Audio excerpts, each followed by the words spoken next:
بالله السميع العليم من الشيطان اللعين الرجيم. بسم الله الرحمن الرحيم. رب اشرح لي صدري ويسر لي أمري واحلل عقدة من لساني يفقهوا قولي. ما شاء الله لا حول ولا قوة إلا بالله العلي العظيم. بسم الله الرحمن الرحيم. الحمد لله الذي هو خير معروف عرف وأرفع موصوف وصف وأعلى محمود حمد وأكبر مقصود قصد وأفضل معبود عبد.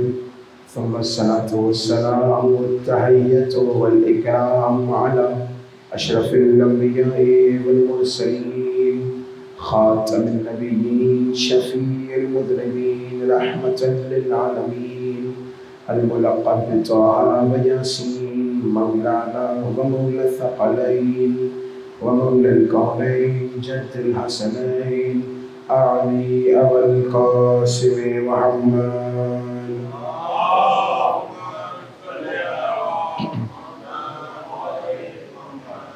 وعلى أهل بيته الطيبين الطاهرين المعصومين المظلومين المنتخبين المنتجبين الميامين.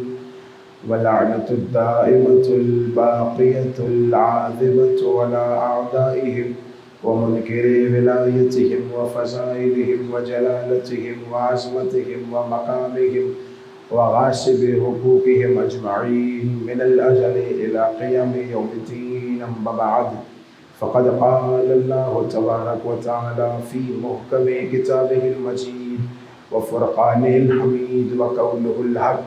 بسم الله الرحمن الرحيم. اهدنا الصراط المستقيم. درود کا سارا لے محمد علیہ محمد.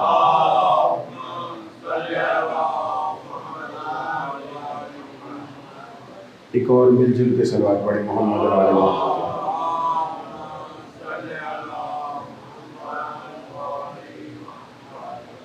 حمد ہے اس پروردگار عالم کی کہ جس نے ایک مرتبہ پھر بھی موقع عطا کیا کہ ہم ایک فرش ادا حسینی پہ بلا لیا. میں گزارش کروں گا اپنے بھائی سے کہ وہ فرش ادا پہ تشریف لائیں، کیونکہ مجلس کو سننا اور فرش ادا پہ بیٹھ کے سننے میں بہت فرق ہوا کرتا ہے. ایک اور صلوات پڑھے محمد علیہ محمد.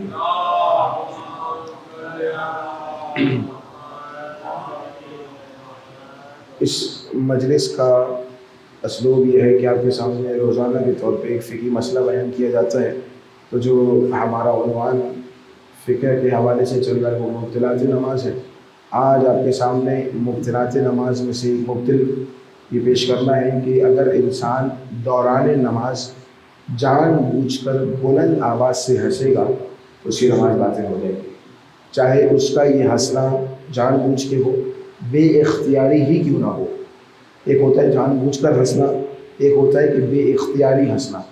لیکن جن باتوں کی وجہ سے ہنسی آ رہی ہو، یعنی ہنسنے کا جو مقدمہ ہے وہ اختیاری ہو، تو یہ کہہ رہے ہیں کہ اگر وہ مقدمہ اختیاری ہو، اگرچہ اختیاری نہ بھی ہو، انسان جان بوجھ کر ہنس رہا ہے، تو اگر نماز کا وقت ہے تو احتیاط واجب کی بنا پہ ضروری ہے کہ اپنی نماز کو دوبارہ پڑھیں. یہ فتویٰ آپ کے سامنے پیش ہو گیا کہ دوران نماز جان بوجھ کر ہنسے. اگر کوئی انسان غلطی سے ہنس جائے یا جان بوجھ کر ایسے ہنسے کہ اس کی آواز نہ نکلے تو یہ کہہ رہے ہیں پھر اس کی نماز میں کوئی فرق نہیں پڑتا، نماز اس کی بالکل صحیح ہے. لیکن اگر کوئی انسان اپنی ہنسی کو روکنے کے لیے ایسی کیفیت میں چلا جائے کہ اس کی شکل تبدیل ہو جائے، مثال کے طور پر اس کا چہرہ سرخ ہو جائے، تو اسے مسائل کی زبان آپ کے سامنے پیش کرو، تو یہ کہہ رہے ہیں تب بھی ضروری ہے کہ اپنی نماز کو دوبارہ پڑھے احتیاط واجب کی بنا پہ. فتویٰ آپ تک اگر پہنچ گیا تو ایک مل جل کے صلوات پڑھے محمد علیہ محمد.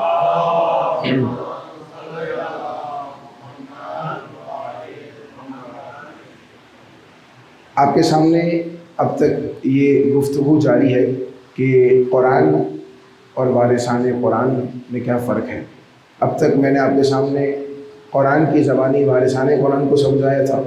آج گفتگو قرآن کے اوپر کرنی ہے کہ در حقیقت یہ قرآن کون سی کتاب ہے. اگر مکمل توجہ رہے گی تو میں نے 2-3 باتیں آپ کے سامنے پیش کرنی ہیں، اور جو ہمارا مختصر سا وقت ہے تو اس وقت میں اپنی مجلس کو تمام بھی کرنا ہے۔ قرآن دنیا کی اکلوتی کتاب ہے، دنیا کی واحد کتاب۔ دنیا کی کسی بھی زبان کی کسی بھی کتاب کو اگر آپ اٹھا کے دیکھیں، چاہے وہ کسی بھی زبان میں لکھی ہو، اردو میں لکھی گئی ہو، انگلش میں لکھی گئی ہو، فرینچ میں ہو، لیٹن میں ہو، قباطیسی میں ہو، جس بھی زبان کی کتاب کو اٹھا کے آپ دیکھیں گے، میں نے قرآن کے فضائل آپ کے سامنے پیش کرنے ہیں آج۔ جس بھی زبان کی کتاب کو آپ اٹھا کے دیکھیں، ہمیشہ دستور یہ ہوتا ہے کہ کتاب پیچھے ہوا کرتی ہے، زبان کے قواعد آگے ہوا کرتے ہیں۔ میں بہت ہی آسان الفاظ استعمال کر رہا ہوں۔ ہمیشہ یہ ہوتا ہے کہ کتاب پیچھے ہوتی ہے، جس زبان میں وہ کتاب لکھی جا رہی ہوتی ہے اس زبان کے قواعد آگے ہوتے ہیں۔ میں لفظ بدلوں، یعنی کہ زبان، اس زبان یعنی جو کتاب لکھی جا رہی ہو وہ زبان کے اصولوں کے حساب سے لکھی جاتی ہے، لینگویج کے اصولوں کے حساب سے لکھی جاتی ہے۔ لیکن قرآن وہ واحد کتاب ہے کہ جو لینگویج کے اصولوں کے حساب سے نہیں لکھی جاتی، بلکہ لینگویج کے اصول قرآن کے حساب سے لکھے جاتے ہیں۔ تو یہ قرآن ایک دنیا کی اکلوتی کتاب ہے، واحد کتاب ہے۔ دنیا کی ہر کتاب جسے بھی آپ اٹھا کے دیکھیں، ہمیشہ یہ ہوتا ہے کہ کتاب کا پڑھنے والا کتاب پر حکومت کیا کرتا ہے، یعنی وہ جب چاہتا ہے کتاب اٹھاتا ہے، جہاں سے چاہتا ہے پڑھنا شروع کرتا ہے، جب چاہے کتاب کو بند کر دیتا ہے، جہاں چاہے رکھ دیتا ہے۔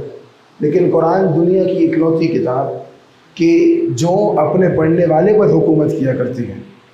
میں آپ کے سامنے بتاؤں قرآن کی حکومت کیسے۔ میں قرآن پڑھنے کے لیے میں نے قرآن کی جانب ہاتھ بڑھایا، ابھی میں نے ہاتھ بڑھایا ہی تھا کہ قرآن نے آواز دی، لا یمسہ الا المطہرون، خبردار اس قرآن کو اس وقت تک ہاتھ نہیں لگایا جا سکتا جب تک تمہارا وضو نہیں ہے۔ یعنی حکومت ہے قرآن کی، اس وقت تک ہاتھ نہیں لگے گا جب تک وضو نہیں ہے۔ بندہ جائے وضو کر کے پھر آئے، قرآن اٹھایا، اب قرآن نے کہا آپ پڑھ سکتے ہو۔ قرآن اٹھا کے اس نے جلدی جلدی پڑھنا شروع کیا تو پھر قرآن نے آواز دی، خبردار جلدی جلدی نہ پڑھو، ورتل القرآن ترتیلا، اس قرآن کو ٹھہر ٹھہر کے پڑھو۔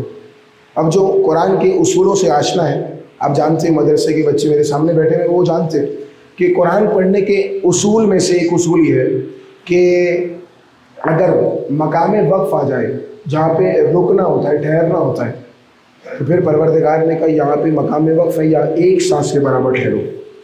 ایک مقام وقف ایسا ہے کہ جہاں پہ قرآن کہہ رہے کہ یہاں پہ ٹھہرنا ہے، آواز ٹوٹنی چاہیے لیکن سانس نہیں ٹوٹنی چاہیے۔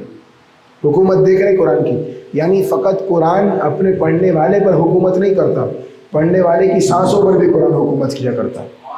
یہاں پہ رکنا ہے، سانس نہیں ٹوٹنی چاہیے، مقام وقف ہے ایک ایسا آپ کے سامنے قرآن۔ اب بندہ قرآن اٹھائے، اکلوتی کتاب ہے قرآن، میں نے آپ کے سامنے بیان کی، اردو زبان میں، فارسی زبان میں یا عربی زبان میں، کہیں پر بھی آپ الف لام اور میم کو لکھا دیکھیں گے تو مجھے بتائیں کیا پڑھیں گے؟ اسے علم پڑھیں گے۔ الف لام اور میم کو دکھا، آپ نے کیا پڑھا؟ علم پڑھا۔ یہی قرآن ہے، دوسری سورہ ہے، پہلی آیت ہے، الف لام اور میم کو دیکھا، بندے نے علم پڑھنا چاہا تو پھر آواز آئی نہیں یہ تمہاری الف لام میم نہیں ہے، یہ میری الف لام میم ہے۔ حکومت دیکھیں آپ قرآن کی، پروردگار جب یہ تیری الف لام میم ہے تو اسے کیسے پڑھو؟ کیسے جدا جدا کر کے پڑھو، اس کے اوپر مد ہے، اسے الف لام میم الگ الگ کر کے پڑھو۔ بندے نے قانون ذہن میں بٹھا لیا، قرآن کے پڑھنے والے نے، کہ میں نے قرآن میں جہاں کہیں الف لام اور میم کو دیکھنا ہے اس طرح سے الگ الگ کر کے پڑھنا ہے۔ لیکن یہی قرآن ہے، آخری پارہ ہے، یہی الف لام میم ہے، الگ الگ کر کے پڑھنا چاہا تو آواز آئی نہیں، یہاں پہ الگ الگ کر کے نہیں پڑھنا ہے، یا ملا کے پڑھنا ہے۔ کیسے؟ علم نشرح لک صدرک، علم تر کیف فعل۔ میں کہوں پروردگار یہی الف لام میم ہے، انہی الف لام میم کو تو کہیں الگ الگ کر کے پڑھوا رہا ہے، انہی الف لام میم کو کہیں تو ملا کے پڑھوا رہا ہے۔ کہنا کیا چاہتا ہے؟ شاید پروردگار کہے گا قرآن اٹھاؤ، سمجھنے کی کوشش کرو، جسے میں ملا دوں اسے تم جدا نہیں کر سکتے ہو، جسے میں جدا کر دوں اسے تم ملا نہیں سکتے ہو۔ نہیں، جن تک یہ جملہ نہیں پہنچا میں جملے کی وضاحت کر دوں۔ پروردگار کہے گا قرآن تو اٹھاؤ، سمجھنے کی کوشش تو کرو، جسے میں چادر میں ملا دوں جتنی کوشش کرو جدا نہیں کر سکتے ہو، جسے میں مسجد سے جدا کر دوں جتنی کوشش کرو ملا نہیں سکتے ہو۔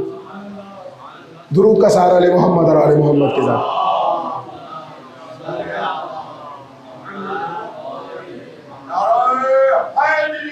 جزاک اللہ۔ اللہم صلی علی محمد وعلی محمد۔ ایک بکھری نہیں، مل جل کے صلوات پڑھے محمد اور آل محمد کے ذات۔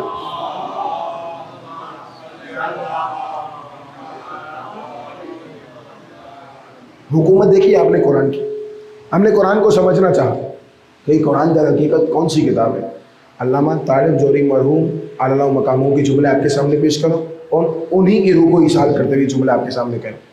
انہوں نے اس طرح سے اپنی ایک تقریر میں بیان کیا کہ جب بھی کسی بھی کتاب کو سمجھنا ہوتا ہے تو ہمیشہ یہ دیکھا جاتا ہے کہ اس کتاب کا لکھنے والا کون ہے۔ اگر مجھ جیسا کم علم جاہل انسان کوئی کتاب لکھے گا تو اپنے علم کی حیثیت کے حساب سے لکھے گا۔ اس کا مطلب کتاب کا لکھنے والا جتنا بڑا عالم ہوتا ہے کتاب اتنی فضیلت والی ہوا کرتی ہے۔ قرآن کا لکھنے والا کون ہے؟ قرآن کا نازل کرنے والا کون ہے؟ معلوم کیا یہ قرآن کس نے نازل کیا؟ تو پھر پروردگار نے قرآن میں ایک آیت میں ارشاد فرمایا، بسم اللہ الرحمن الرحیم، انا انزلنا علیک الکتاب، اے رسول آپ پر کتاب کو ہم نے نازل کیا ہے۔ قرآن کا نازل کرنے والا کون ہے؟ پروردگار ہے۔ اچھا پروردگار تو نے نازل کیا، ذرا یہ بھی تو بتا کہ تو نے کب نازل کیا؟ پھر پروردگار نے قرآن میں یہ آواز دی، بسم اللہ الرحمن الرحیم، شہر رمضان الذی انزل فیہ القرآن۔ بات پہنچی اب تک؟ رمضان کا وہ بابرکت مہینہ ہے جس میں ہم نے قرآن کو نازل کیا۔ قرآن کو سمجھنا ہے تاکہ قرآن کے ذریعے اس کی عظمت کو سمجھے کہ جس کے اوپر قرآن نازل ہوا ہے۔ پروردگار تو نے نازل کیا، کب نازل کیا؟ رمضان کے مہینے میں نازل کیا۔ پروردگار رمضان میں تو دن بھی ہے، رمضان میں تو راتیں بھی ہیں، یہ بتا دن میں نازل کیا یا رات میں نازل کیا؟ تو پھر پروردگار نے کہا بسم اللہ الرحمن الرحیم، انا انزلناہ فی لیلۃ مبارکۃ، میں نے اس قرآن کو ایک بابرکت رات میں نازل کیا۔ میں کہوں پروردگار رمضان کی تو ہر رات بابرکت ہے، یا تو 29 راتیں ہیں یا 30 راتیں، تو نے کون سی رات میں نازل کیا؟ تو پھر پروردگار نے ارشاد فرمایا بسم اللہ الرحمن الرحیم، انا انزلناہ فی لیلۃ القدر، میں نے اس قرآن کو قدر والی رات میں نازل کیا۔ قانون آپ سب کے ذہنوں میں آ گیا، قرآن کس نے نازل کیا؟ اللہ نے نازل کیا۔ کب نازل کیا؟ رمضان میں نازل کیا۔ دن میں نازل کیا یا رات میں نازل کیا؟ رات میں نازل کیا۔ کون سی رات میں نازل کیا؟ قدر والی رات میں نازل کیا۔ اچھا پروردگار تو کہہ رہے تو نے نازل کیا، تو کیا تو نے خود نازل کیا؟ کیونکہ تیرا تو کوئی جسم نہیں ہے، نہ تیرے ہاتھ ہے، نہ تیرے پیر ہے، نہ تیرا چہرہ ہے، نہ تیرا سینہ ہے، اور مومنین کا مجمع جملہ کہہ دو وہ اور بات ہے۔ تو کسی کے چہرے کو اپنا چہرہ کہتا ہے، کسی کے ہاتھوں کو اپنا ہاتھ کہتا ہے، کسی کو عین اللہ کہتا ہے، کسی کو وجہ اللہ کہتا ہے، لیکن تو جسمانیت سے مبرہ ہے، تیرا تو کوئی جسم نہیں ہے، تو نے خود نازل کیا۔ تو پھر پروردگار نے قرآن میں ہی آواز دی، بسم اللہ الرحمن الرحیم، نزل بہ الروح الامین، میں نے اس قرآن کو جبرائیل کے ذریعے نازل کیا۔ پروردگار کہاں نازل کیا؟ پروردگار نے کہا نزلہ علی قلبک، اے رسول اس قرآن کو آپ کے دل کے اوپر نازل کیا ہے میں نے۔ قرآن کو سمجھنا ہے تاکہ قرآن کے ذریعے اس کی عظمت کو سمجھے کہ جس کے دل پہ قرآن نازل ہوا ہے۔ کس پر نازل کیا؟ رسول کے دل پر نازل کیا۔ یہ رسول کا دل ہے جس کے اوپر قرآن نازل ہوا۔ ذرا قرآن کے وزن کو تو دیکھیں، قرآن کے حجم کو دیکھیں۔ تو اس قرآن کے وزن کو بتانے کے لیے پروردگار نے قرآن میں ایک آیت رکھی، بسم اللہ الرحمن الرحیم، لو انزلنا ھذا القرآن علی جبل لرأیتہ خاشعا متصدعا۔ ترجمہ آپ سب کے سامنے واضح۔ پروردگار کہہ رہے رسول آپ دیکھتے اگر ہم اس کتاب کو بڑے بڑے پہاڑوں پر نازل کر دیتے تو اس قرآن کا وزن اتنا ہے کہ پہاڑ ریزہ ریزہ ہو جاتے، پہاڑ چور چور ہو جاتے، پہاڑ خاک ہو جاتے۔ تو مجھے جملہ کہنے کی اجازت ہے نا کہ بھائی جس قرآن کے وزن کو بڑے بڑے پہاڑ برداشت نہیں کر سکتے، میرے نبی کا سینہ اتنا طاقتور ہے، میرے نبی کا دل اتنا طاقتور ہے کہ اس قرآن کو برداشت کر لیتا ہے۔ نہیں جملہ تو اب آنے والا ہے، بھائی جس نبی کا دل اتنا طاقتور ہو، مجھے نہیں معلوم جملہ آپ کیسے سنیں گے، بھائی جس نبی کا دل اتنا طاقتور ہو کہ قرآن کے وزن کو برداشت کر لے، سوچنے کی بات ہے اس کا دماغ اتنا کمزور نہیں ہو سکتا کہ تومن ہزیان لگائی جا سکے۔ بھائی جس کا دل اتنا طاقتور ہو، سوچنے کی بات ہے اس کا دماغ اتنا کمزور کیسے ہو سکتا ہے۔ اچھا پروردگار نے قرآن میں مکمل قرآن کی تعریف کی ہے، مکمل تعریف کی ہے قرآن کی۔ ایک مقام پہ کہا یہ قرآن تبیان ہے، ایک مقام پہ کہا یہ قرآن بیان ہے، ایک مقام پہ کہا یہ قرآن بشارت ہے، ایک مقام پہ کہا یہ قرآن رحمت ہے، یہ مغفرت ہے، یہ برکت ہے، ایک مقام پہ کہا کہ یہ شفا ہے، ایک مقام پہ پروردگار نے قرآن کی ہی تعریف کی۔ قرآن مجید میں خود لفظ قرآن 69 مرتبہ آیا ہے، اپنے چھوٹوں کے لیے بیان کروں 69 مرتبہ پروردگار نے خود قرآن میں لفظ قرآن کا استعمال کیا ہے، اور کئی ایسی آیتیں ہیں جہاں پہ قرآن کی تعریف دیگر لفظوں کے ذریعے ہوئی ہے۔ مثال کے طور پہ اسے تبیان بنایا ہے، اسے بیان بنایا ہے، اسے بشارت بنایا ہے۔ قرآن کی اتنی ساری تعریفیں پروردگار نے کی۔ اب قرآن خود ایک مقام پہ کہتا ہے کہ لا ریب فیہ، اس کتاب میں ذرہ برابر بھی کوئی ریب نہیں ہے، ذرہ برابر بھی کوئی عیب نہیں ہے۔ بات پہنچی آپ حضرات تک؟ اب میں ایک سوال آپ سے کروں، مجھے بتائیے قرآن افضل ہے یا رسول افضل ہے؟ بتائیں، اتنا مشکل سوال تو نہیں ہے۔ قرآن افضل ہے رسول افضل؟ رسول افضل ہے، کیونکہ قرآن رسول کے دل کے اوپر نازل ہوا ہے، تو جس کے دل کے اوپر نازل ہوا ہے وہ رسول زیادہ افضل ہے۔ قرآن نے کہا کہ یہ قرآن بے عیب ہے، قرآن نے رسول کے بارے میں کہا کہ یہ رسول بھی بے عیب ہے۔ اب مجھے بتائیے، اگر میں آپ کے سامنے قرآن لے آؤں، کھول کے قرآن آپ کے سامنے قرآن کی غلطیاں نکالنا شروع کروں، قرآن میں یہ غلطی، یہ غلطی، یہ غلطی، اپنے پہ رکھ کے بات کر رہا ہوں، لیکن بات بڑی عظیم آپ کے سامنے کہنا چاہ رہا ہوں۔ میں قرآن کی غلطیاں آپ کے سامنے نکالنے رہوں، مجھے بتائیں آپ مجھے برداشت کریں گے؟ نہیں نا، مجھے ممبر سے اتار دیں گے، مجلس سے باہر کر دیں گے۔ کیوں؟ بھائی مولانا کافر ہو گئے ہیں، ایسا ہی کہیں گے۔ بھائی مسلمان نہیں رہے، دائرہ اسلام سے باہر ہو گئے۔ میں کہوں کیوں کافر ہو گیا؟ کہ اس لیے کافر ہو گیا کیونکہ جو بے عیب کتاب ہے اس میں عیب نکال رہے ہو۔ مجھے نہیں معلوم بات آپ تک پہنچی یا نہیں۔ بھائی جو بے عیب کتاب پہ عیب نکالے وہ تو کافر ہو جائے، یہ عقیدہ میرے سمجھ میں نہیں آتا۔ 1400 سال سے جو بے عیب رسول میں عیب نکال رہے وہ شیخ الاسلام کیسے ہو جاتا ہے؟ بھائی جو بے عیب کتاب میں عیب نکالے وہ تو کافر ہو جائے، جو بے عیب رسول میں عیب نکالتا پھرے وہ کیسے مسلمان رہ جاتا ہے؟ مسلمان نہیں، شیخ الاسلام بن کے پھرتا ہے۔ درود پڑھے محمد علی محمد کے لائق۔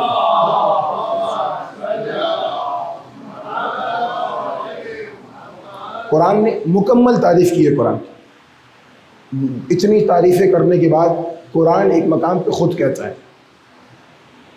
بسم اللہ الرحمن الرحیم، وَإِن كُنتُمْ فِي رَيْبٍ مِّمَّا نَزَّلْنَا عَلَىٰ عَبْدِنَا، اگر تمہیں اب بھی ذرہ برابر بھی کوئی شبہ ہے، توجہ، پروردگار کہہ رہا ہے اگر تمہیں اب بھی اس قرآن پر جو میں نے اپنے بندے پر نازل کیا ہے ذرہ برابر بھی کوئی شک ہے، کوئی شبہ ہے، تو کیا کرو؟ فَأْتُوا بِسُورَةٍ مِّن مِّثْلِهِ، ایسا کرو کوئی ایک سورہ لے آؤ جس کو تم کہہ سکو کہ یہ سورہ قرآن کی سورہ جیسی ہے۔ میں جس منزل پہ آپ کو لے جانا چاہ رہا ہوں وہ منزل بڑی عظیم ہے۔ پروردگار کہہ رہے کوئی ایک سورہ لے آؤ۔ بھائی ایسا نہیں ہے لوگوں نے کوششیں نہیں کی، 1400 سال ہو گئے، قلم کے قلم چلے ہیں، کرتاس کے کرتاس چلے ہیں، لیکن کسی نے یہ نہیں کہا کہ یہ سورہ قرآن کی سورہ جیسی ہے۔ 1400 سال ہو گئے، کوئی یہ نہیں کہہ سکا کہ یہ آیت قرآن جیسی ہے، کوئی یہ نہیں کہہ سکا کہ یہ سورہ قرآن جیسی، کوئی یہ نہیں کہہ سکا کہ یہ عام کتاب قرآن جیسی۔ مجھے بتائیں، وہی سوال دوبارہ کروں، رسول افضل ہے قرآن افضل ہے؟ رسول افضل ہے۔ اس کا مطلب کوئی یہ نہیں کہہ سک رہا نا کہ یہ قرآن عام کتاب جیسا، عام کتاب قرآن جیسی۔ مجھے بتائیے اگر میں ممبر پہ ایک عام سی کتاب لے آؤں، آپ کے سامنے کہتا پھروں کہ یہ عام سی کتاب قرآن جیسی، قرآن جیسی، قرآن جیسی، تو برداشت کریں گے؟ نہیں، کہیں گے بھائی مسلمان ہی نہیں رہے ہیں، کافر ہو گئے۔ بھائی کیوں کافر ہو گئے؟ اس لیے کیونکہ ایک عام سی کتاب کو قرآن جیسا کہہ رہے ہیں۔ بھئی یہ عقیدہ تو میرے سمجھ میں نہیں آتا۔ عام سی کتاب کو قرآن جیسا کہنے والا کافر ہو جاتا ہے، تو عام بندہ رسول جیسا کہنے والا کیسے مسلمان رہتا ہے؟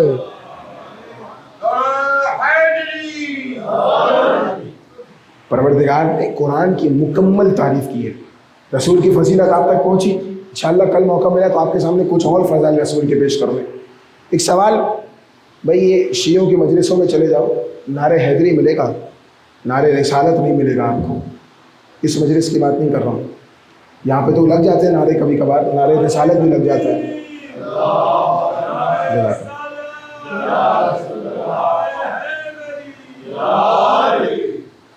تو اب تو میرے بھائی نے آپ کے سامنے یہ اعتراض ہٹا دیا، لیکن یہ اعتراض ہے تشیع پہ۔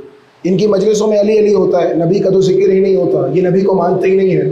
لو آج میں آپ کو ایک قاعدہ دے دیتا ہوں، ہم اسے مانتے ہیں جو نبی کو مانتا ہے۔ رسول کے دو چچا ہیں، ایک کا نام ہے ابو طالب، ایک کا نام ہے ابو لہب۔ جملے پہ توجہ، ہم نے فقط ابو طالب کو اس لیے نہیں مانا، میں نے کہا فقط، ہم نے فقط ابو طالب کو اس لیے نہیں مانا کہ وہ علی کے بابا ہیں، فقط اس لیے نہیں مانا کہ وہ حسنین کے دادا ہیں، فقط اس لیے نہیں مانا کہ وہ سردار مکہ ہیں، فقط اس لیے نہیں مانا کہ وہ محافظ کعبہ ہے، بلکہ ہم نے ابو طالب کو اس لیے مانا کیونکہ ابو طالب نے رسول کو مانا ہے۔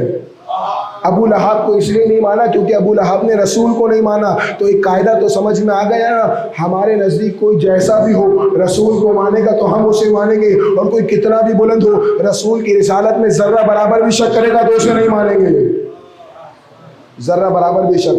اب یہ کہلوائیے گا نہیں کہ کس نے شک کیا تھا، کیونکہ ایک شخصیت تھی جنہوں نے کہا تھا جیسا شک مجھے آج ہوا ہے ویسا کبھی نہیں ہوا۔ صلح حدیبیہ کے موقع پہ نام نہیں کہلوائیے گا، کہ آپ کے سامنے کہہ چکا ہوں، ہمارے ممبروں سے اگر نجاست کا لفظ آ جاتا ہے تو چہرے بگڑ جاتے ہیں، کراہیت آ جاتی ہے۔ تو بھائی جب ہمارے ممبروں سے کسی عام کتے کا نام نہیں لیا جاتا تو پھر ہم باقی نام کیسے لے لیں گے آپ کے سامنے؟ بات پہنچی؟ تو اس نے کیا کہا تھا؟ بھائی جیسا شک آج ہوا ہے ویسا کبھی نہیں ہوا۔ یہ جملہ بتا رہا ہے کہ شک تو حضور کو روزانہ ہوا کرتا تھا، آج الگ ہی قسم کا شک ہوا ہے۔ تو بھائی ہم اسے مانتے ہیں جو نبی کو مانتا ہے، ہم اس پر لعنت بیچتے ہیں جو نبی پر شک کیا کرتا ہے۔ بات پہنچی آپ حضرات تک؟ یہ شیعوں کا عقیدہ۔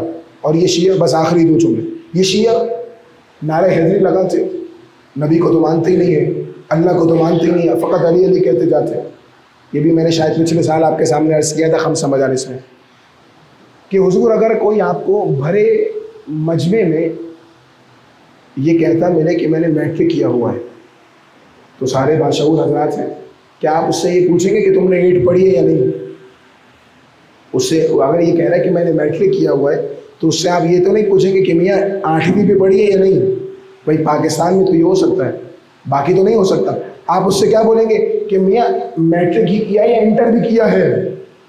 اگر کوئی آپ کو یہ کہتا ملے کہ میں نے انٹر کیا ہوا ہے تو اس سے کیا پوچھیں گے؟ بھائی فقط انٹر کیا ہوا ہے یا آگے بھی پڑھے ہو؟ بھائی ہم بھی تو یہی کہتے ہیں۔ اگر کوئی آپ کو ہاتھوں میں تسبیح لیے یا اللہ یا اللہ یا اللہ کہتا نظر آئے، پہنچ جائیے جہاں تک پہنچانا چاہ رہا ہوں، اگر کوئی یا اللہ کہتا نظر آئے تو اس سے تو پوچھا جا سکتا ہے کہ میاں فقط اللہ کو مانتے ہوئے رسول کو اپنے جیسا سمجھتے ہو؟ اگر کوئی یا رسول اللہ کہتا ملے تو اس سے تو یہ پوچھا جا سکتا ہے کہ میاں فقط رسول کو مانتے ہو یا علی کو بھی مانتے ہو؟ اس سے یہ نہیں پوچھا جائے گا کہ اللہ کو مانتے ہو یا نہیں مانتے۔ اور اگر کوئی آپ کو بھرے مجمع میں، بھرے چوک پہ، بھرے دربار میں یا علی یا علی یا علی کی صدائیں دیتا نظر آئے تو اس سے یہ نہیں پوچھا جائے گا کہ اللہ کو مانتے ہو یا نہیں مانتے، یہ نہیں پوچھا جائے گا کہ نبی کو مانتے ہو یا نہیں مانتے۔ بھائی اس کا یا علی کہنا بتا رہا ہے کہ لا الہ الا اللہ کو بھی مانتا ہے، محمد رسول اللہ کو بھی مانتا ہے، علی ولی اللہ کو بھی مانتا ہے۔ تو یہ اس کا یا علی کہنا بتا رہا ہے کہ حضور ہم نبی کا احترام جانتے ہیں، ہم نبی کی آل کا احترام جانتے ہیں، جو نبی کا احترام کرتا ہے، نبی کی آل کا احترام کرتا ہے، ہم اس کا احترام کرتے ہیں۔ اور جس نے نبی پر اور نبی زادوں پر تلوار کو اٹھایا ہے اس کا ذرہ برابر بھی احترام نہیں ہے، بلکہ ہر مجلس میں اس پر لعنت کیا کرتے ہیں۔ بس عزیزوں، آج میں نے آپ کے سامنے نبی کے بیٹے کا ذکر کرنا ہے۔ جانتے ہیں آج اس شہزادے کا ذکر ہے کہ جس کی عمر 13 برس ہے۔ اجرکم اللہ عزیزوں، کتنی عمر ہے شہزادے کی؟ 13 برس۔ اب جانتے ہیں جب لفظ قاسم آ جاتا ہے تو آپ ساتھ کہتے ہیں قاسم گل بدن۔ جانتے ہیں یہ گل بدن کیا ہے؟ گل کہتے ہیں پھول کو، اور بدن تو آپ جانتے ہیں، گل بدن یعنی وہ بچہ کہ جس کا پورا جسم پھول کی مانند تھا۔ میں جملہ کہوں آپ کے سامنے عزیزوں، پھولوں کو سروں پہ سجایا جاتا ہے، پھول کبھی پیروں کے نیچے نہیں آتے، پھول انسان کے پیروں کے نیچے نہیں آتے، مجھے نہیں معلوم وہ کیسا پھول ہوگا جو گھوڑوں کی ٹانپوں کے نیچے آئے۔ اجرکم اللہ عزیزوں، شہزادے کا ذکر ہے، 13 برس کے قاسم ہے، اور عالم معرفت یہ ہے کہ شب عاشور جب حسین ایک شہید کا نام لیتے جاتے تھے نا، کہ عباس کا نام شہید ہو جائیں گے، علی اکبر کا نام بھی شہید ہو جائیں گے، اون و محمد کا نام بھی شہید ہو جائیں گے، ابھی قاسم کا نام نہیں آیا تھا۔ قاسم اتنے بےتاب ہے، فوراً کھڑے ہوئے، ہاتھ جوڑ کے کہتے ہیں چچا جان اتنا بتائیے کل کے شہیدوں میں میرا نام ہے یا نہیں ہے؟ چچا جان کل کے شہدا میں میرا نام ہے یا میرا نام نہیں ہے؟ میرے مولا نے نہ جانے کیوں ایک سوال کیا قاسم سے کہا قاسم اتنا بتاؤ، کیف الموت عندک، اے قاسم موت تمہارے نزدیک کیسی ہے؟ قاسم نے کہا چچا جان اگر آپ پہ قربان ہونے کا نام موت ہے نا تو میرے نزدیک شہد سے زیادہ میٹھی ہے۔ جانتے میرے مولا نے جملہ کہا، میرے مولا نے کہا قاسم کل کے شہدا میں فقط آپ کا نہیں، آپ کے ننھے بھائی علی اصغر کا بھی نام ہے۔ ارے قاسم کے جسم میں حسن مجتبیٰ کا خون دوڑ رہا تھا، جیسے یہ جملہ سنا نا کہ اصغر بھی شہید ہو جائیں گے، قاسم سمجھے کہ یہ فوج اشقیاء خیموں میں آ جائے گی۔ قاسم سے برداشت نہیں ہوا، چچا جان اتنا بتائیے کیا یہ لعین فوج خیموں میں آ جائے گی؟ حسین نے قاسم کو دلاسا دیا، نہیں قاسم اصغر کو میں خود لے کے جاؤں گا۔ میں ایک جملہ کہوں قاسم آپ نے فقط سنا تھا، غیرت ہاشمی ہے، برداشت نہیں کر پائے کہ یہ لعین خیموں میں آ جائے گے۔ مجھے نہیں معلوم غیرت سجاد کیسے برداشت کر رہی ہے۔ ارے لعین خیموں میں آتے نہیں ہیں، خیموں کو جلا دیا کرتے ہیں۔ اجرکم اللہ عزیزوں، جانتے میرے مولا قاسم سے کتنا پیار کرتے تھے؟ جب صبح نمودار ہوئی نا قاسم دوڑے آتے ہیں، چچا جان اپنے اس بیٹے کو جانے کی اجازت دے، لیکن میرے مولا ہر بار کہتے قاسم آپ میرے بھیا حسن مجتبیٰ کی نشانی ہے، قاسم میں آپ کو کیسے اجازت دوں؟ عزیزوں ذرا آوازوں کو بلند کرنا، آج حسن مجتبیٰ کو پرسہ دینا ہے ان کے یتیم کا۔ خدا کبھی کسی باپ پہ یہ وقت نہ لائے کہ اس کے سامنے اس کے بیٹے کا ماتم ہو رہا ہو۔ اجرکم اللہ عزیزوں، قاسم کہتے ہیں چچا جان جانے کی اجازت دے، لیکن حسین اجازت نہیں دیتے۔ قاسم میں کیسے اجازت دوں؟ ارے آپ کے پاس سے مجھے میرے بھائی حسن مجتبیٰ کی خوشبو آتی ہے، ارے میں آپ کو دیکھتا ہوں تو چہرے مبارک حسن مجتبیٰ نظر آتا ہے، آپ کو کیسے مرنے کی اجازت دوں؟ جانتے ہیں قاسم خیمے کی پشت پہ آئے ہیں، جس طرح 13-14 برس کے بچے روتے ہیں، کیسے روتے ہیں؟ اپنے سر کو گھٹنے میں رکھ کے بلند آواز سے روتے جاتے ہیں۔ قاسم بھی اسی طرح گریہ کر رہے ہوں گے۔ ایک ماں نے اپنے بیٹے کی گریہ کی آواز سنی، ماں سے برداشت نہیں ہوا۔ عزیزوں کربلا میں 2 مائیں ایسی ہیں، دل پہ ہاتھ رکھنا، میں نے سچ جملہ پڑھنا ہے آپ کے سامنے۔ کربلا میں 2 مائیں ایسی ہیں جنہوں نے جب اپنے بچوں کی گریہ کی آواز کو سنا تو برداشت نہیں کیا۔ ایک قاسم کی ماں قاسم کو روتا دیکھا، برداشت نہیں ہوا۔ دوسری ماں سنیں گے، دوسری ماں سکینہ کی ماں، جب شام غریبا رباب نے دیکھا سکینہ رخسار پہ ہاتھ رکھتی ہے، روتی جاتی ہے، کہتی ہے چچا عباس۔ جانتے ہیں رباب سے برداشت نہیں ہوا، رباب نے بڑی حسرت سے زینب کبریٰ کو دیکھا، زینب نے اپنی نظروں کو جھکایا، رباب ایسے نہ دیکھو، ارے میرا بھائی عباس نہ رہا۔ اجرکم اللہ، جانتے شہزادی آئی ہے قاسم کے پاس، قاسم کیوں گریہ کرتے ہیں؟ قاسم نے کہا اماں میں جانے کی اجازت چاہتا ہوں لیکن چچا اجازت نہیں دیتے، بڑا مشکل وقت ہے۔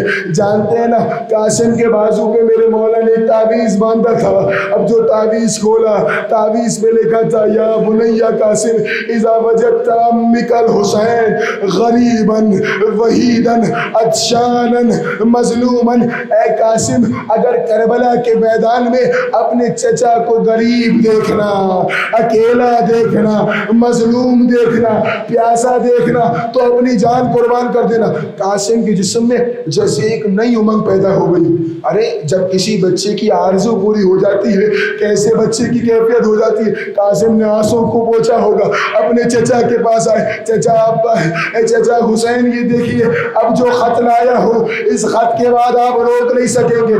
حسین مولا نے خط دیکھا، مدینے سینے کا رخ کیا ہوگا، کہا ہوگا ہائے میرا بھیا مجھے عالم غربت میں یاد رکھا، ارے میرا بھائی مجھے اس مظلومیت میں یاد رکھا۔ روایت ہے چچا بھتیجے ایسے روئے ہیں، اتنا روئے ہیں کہ دونوں پہ غشی طاری ہو گئی۔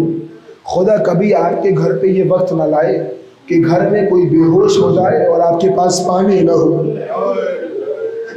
مجھے بتائیں جب کوئی بے ہوش ہو جاتا ہے تو اسے ہوش میں لانے کا کیا طریقہ ہے؟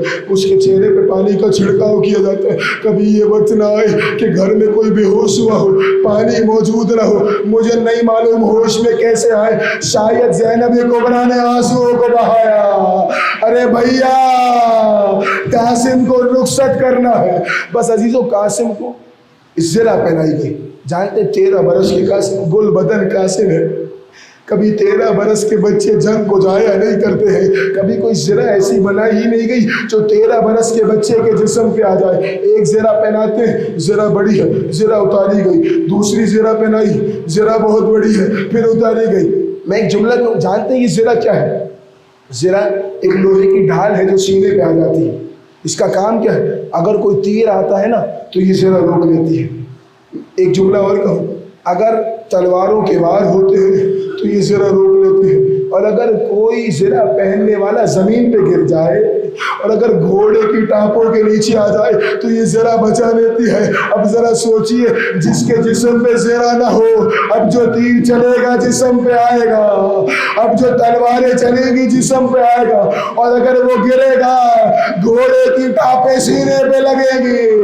یہی وجہ ہے جب قاسم گرے ہیں صدا دیتے ہیں یا حسین، اے چچا میری مدد کو آئے۔ حسین دوڑے، لیکن عزیز و حسین نے کہا اے قاسم تیرے چچا پہ بڑا سخت ہے، اپنے چچا کو بلاتا رہے، چچا تیری نصرت کو نہ آئے، اور جب تیری مدد کو پہنچے تو اب تیری مدد کوئی فائدہ نہ پہنچا سکے۔ عزیزو میں نے ایک بہت بڑے عالم سے سنا ہے، جس طرح صبح کو ایک مالی پھولوں کو چنتا ہے، حسین نے قاسم کے لاشے کو اٹھایا، نہ جانے کیسے اٹھایا، شاید ابا کا دامن بچھایا، قاسم کو اٹھایا، قاسم کو لے کے چلے۔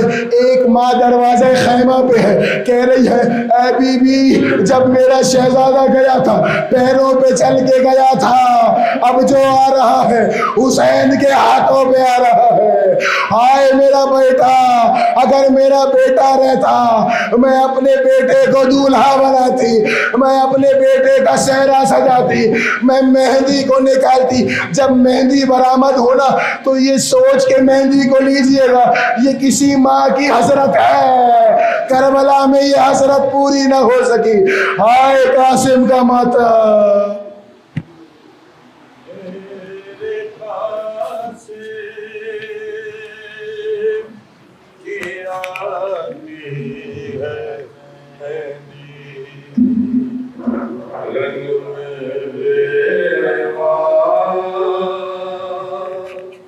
حسن کی پکاری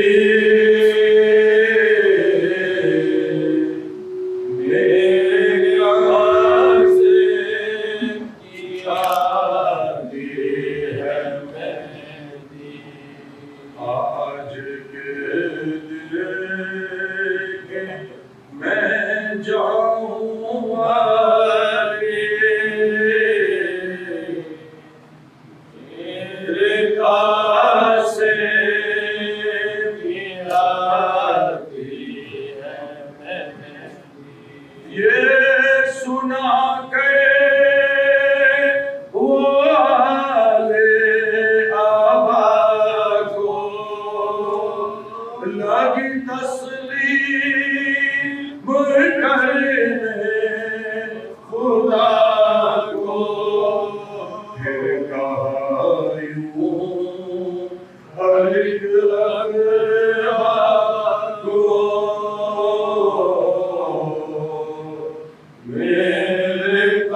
فرش بچھوا کے مہندی سوارو میرے نوشا پر دھول وارو سمجھ سے آکے بیڑی اتارو میرے کاسے کی آتی ہے میں پیمبر کے پیالے بھروں گی شمع مشکل کشا کے دھروں گی بی زہرا کی سہلا کروں گی میرے پاس کیا مہندی رنگ میں بیوا حسن کے پکارے میرے پاس کیا دی ہے مہندی یا حسین یا حسین ہے قاسم ہے قاسم ہے قاسم بن کے پابل تیرا سر لاشوں سے جو گزرے حرم ہر بیوی اپنے پیاروں سے ہوتی تھی ودا کر کے ماتم ایک بیوی فاطمہ بنت اسد پامال بدل قاسم کی بہن کسی ایک جا سے رخصت نہ ہوئی کسی ایک جا سے رخصت نہ ہوئی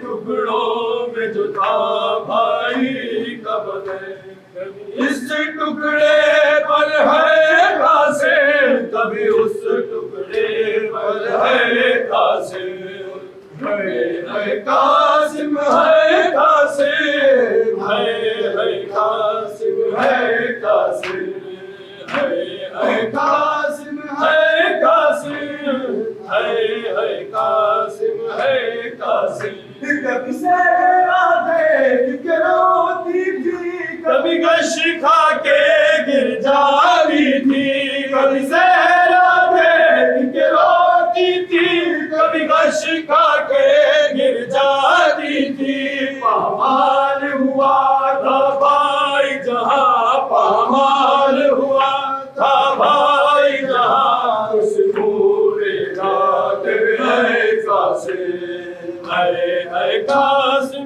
ہے قاسم ہے قاسم ہے قاسم ہے قاسم ہے قاسم ہے قاسم ہے قاسم کس شان سے تو دولات بنے کس شان سے تھی بارات چلی کس شان سے تو دولات بنے کس شان سے تھی بارات چلی بیٹھی رہی دلہن حجرے میں بیٹھی رہی دلہن حجرے میں آئے نہ پلٹ کر ہے قاسم ہے قاسم ہے قاسم ہے قاسم ہے قاسم ہے قاسم ہے قاسم ہے قاسم ہے قاسم پروان کہا بیٹا قاسم کہہ دینا دادی زہرا سے پروان کہا بیٹا قاسم کہہ دینا دادی زہرا سے غربت کی کمائی ٹکڑوں میں غربت کی کمائی ٹکڑوں میں بھیجی ہے سجا کر ہے قاسم ہے قاسم ہے قاسم ہے قاسم ہے قاسم ہے قاسم ہے قاسم ہے قاسم ہے قاسم ہر ساتھ مغرب کو مہندی تیری یاد میں قاسم اٹھتی ہے ہر ساتھ مغرب کو مہندی تیری یاد میں قاسم اٹھتی ہے دولہا دولہا قاسم دولہا دولہا دولہا قاسم دولہا ہوتا ہے لبوں پر ہے قاسم ہے قاسم ہے قاسم ہے قاسم ہے قاسم ہے قاسم ہے قاسم ہے قاسم ہے قاسم کبھی اس ٹکڑے پر ہے قاسم کبھی اس ٹکڑے پر ہے قاسم ہر ذرہ کربلا کا دکھائے گا وہ نشان ہر ذرہ کربلا کا دکھائے گا وہ نشان ٹکڑے ہوا تھا لاش قاسم جہاں جہاں ہر ذرہ کربلا کا دکھائے ہر ذرہ کربلا کا دکھائے ہر ذرہ کربلا کا دکھائے گا وہ نشان ہر ذرہ کربلا کا دکھائے گا وہ نشان بکھرا ہوا تھا لاش قاسم جہاں جہاں ہر ذرہ کربلا کا دکھائے گا وہ نشان دل بند مجتبیٰ کے تنے پاش پاش کو دل بند مجتبیٰ کے تنے پاش پاش کو دل بند مجتبیٰ کے تنے پاش پاش کو پھرتے دھرن میں ڈھونڈتے پھرتے دھرن میں ڈھونڈتے سرور کہاں کہاں ہر ذرہ کربلا کا دکھائے گا وہ نشان پامال ظلم ہو گئی ابن حسن کی لاش پامال ظلم ہو گئی ابن حسن کی لاش پامال ظلم ہو گئی ابن حسن کی لاش ہٹ کر گرا زمین پہ نہیں کیوں یہ آسمان ہر ذرہ کربلا کا دکھائے گا وہ نشان ہر ذرہ کربلا کا دکھائے گا وہ نشان ٹکڑے ابام دیکھ کر پروان یہ کہا ٹکڑے ابام دیکھ کر پروان یہ کہا ٹکڑے ابام دیکھ کر پروان یہ کہا کس طرح حلال تجھے کو گلے سے لگائے ہر ذرہ کربلا کا دکھائے گا وہ نشان ہر ذرہ کربلا کا دکھائے گا وہ نشان ہر ذرہ کربلا کا دکھائے گا وہ نشان